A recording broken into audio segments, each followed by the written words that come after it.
நீதிமொழிகள் 9ஆம் அதிகாரம். ஞானத்தின் அழைப்பு. ஞானம் தன் வீட்டை கட்டி தன் 7 தூண்களையும் சித்திரம் தீர்த்து தன் கொழுத்த ஜந்துக்களை அடித்து திராட்சை ரசத்தை வார்த்து வைத்து தன் போஜன பந்தியை ஆயத்தப்படுத்தி தன் பணிவிடைக்காரிகளை அனுப்பி பட்டணத்தின் உயர்ந்த மேடைகளின் மேல் நின்று கூப்பிட்டு புத்தியீனனை நோக்கி, எவன் பேதையோ அவன் இவ்விடத்தில் வர கடவன். நீங்கள் வந்து என் அப்பத்தை புசித்து நான் வார்த்த திராட்சை ரசத்தை பானம் பண்ணுங்கள். பேதமையை விட்டு விலகுங்கள், அப்பொழுது பிழைத்திருப்பீர்கள். புத்தியின் வழியிலே நடவுங்கள் என்று விளம்புகிறது. பரியாசக்காரனை கண்டிக்கிறவன் லட்சை அடைகிறான்.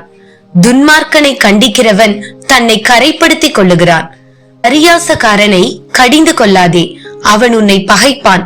ஞானமுள்ளவனை கடிந்து கொள், அவன் உன்னை நேசிப்பான். ஞானமுள்ளவனுக்கு போதகம் பண்ணு, அவன் ஞானத்தில் தேறுவான். நீதிமானுக்கு உபதேசம் பண்ணு, அவன் அறிவில் விருத்தி அடைவான். கர்த்தருக்கு பயப்படுதலே ஞானத்தின் ஆரம்பம், பரிசுத்தரின் அறிவே அறிவு.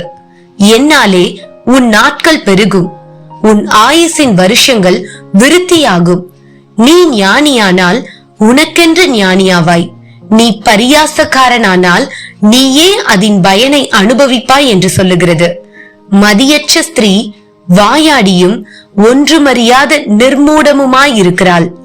அவள் தன் வீட்டு வாசற்படியிலும் பட்டணத்தின் மேடைகளிலும் ஆசனம் போட்டு உட்கார்ந்து தங்கள் வழிகளை நோக்கி நேரே போகும் வழிப்போக்கரை பார்த்து, எவன் பேதையோ அவன் இவ்விடத்தில் வரக்கடவன் என்றும், மதியினனை நோக்கி திருட்டு தண்ணீர் தித்திக்கும், அந்தரங்கத்தில் புசிக்கும் அப்பம் இன்பமாயிருக்கும் என்றும் சொல்லி கூப்பிடுகிறாள்.